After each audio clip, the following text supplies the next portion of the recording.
أقسم بالله العظيم أن أراقب الله في مهنتي وأن أصون حياة الإنسان في كافة أدوارها في كرامتهم وأستر عورتهم وأكتم سرهم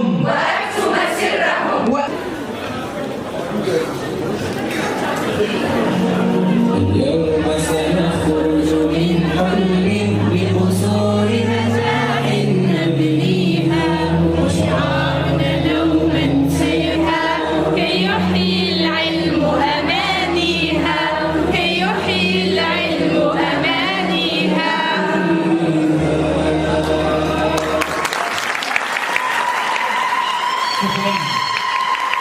شكرا لكم كل متخرجة بأخلاقيات مهنة الطب ويقطع وعدا مع نفسه ومع أقف اليوم أمامكم أصالة عن نفسي ونيابتي لأعبر لكم عما يجول اليوم في خواطرنا مشاعر مختلطة هكذا ربما أصفها كلمات صادقة تنطق بها شفاهي نابعة من صميم قلبي 44 خريجا طبيبا أمامكم لنصبح أطباء في أوضاع مالية صعبة بلا شكوى أو تذمر.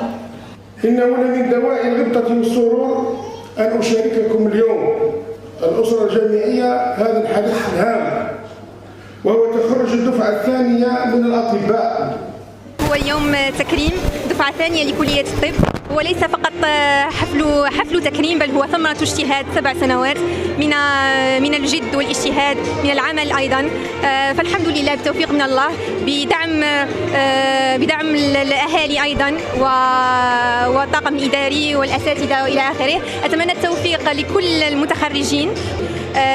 دفعة خرج منها 44 طبيب. نشكر جميع الاساتذه تاوعنا ونشكر لي كوليك تاوعي ونتمنى لهم نجاح دائم.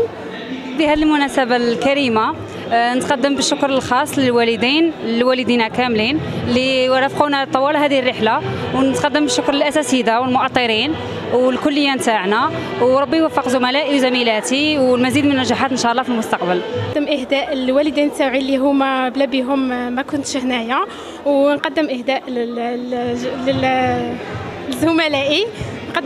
لزملائي اللي نتمنى لهم النجاح ونشكر جزيل الشكر للاساتذه نتاعنا. نشكر العائله نتاعي ونهنئ الزملاء والزميلات نتاعنا بعد تعب 7 سنوات. الحمد لله رانا اليوم طبا وان شاء الله نكونوا قد المسؤوليه. اليوم رانا نجني ثمار تعب 7 سنين وتضحيات 7 سنين، ومن بين هذه الثمار ربما الثمره الاحلى والثمره الاهم هي اننا رانا نفرحوا والدينا، رانا نكونوا مصدر فخر لهم. لهذا رانا نحتفل بهذا اليوم، رانا نفرحوا في هذا اليوم. الحمد لله بعد جهد وكلل وتعب، سيتي با فاسيل، سيتي فريمون دور، مي الحمد لله فاتت. نحب نشكر بهذه المناسبة الأم العزيزة تاعي اللي وقفت معايا وسهرت معايا وتعبت.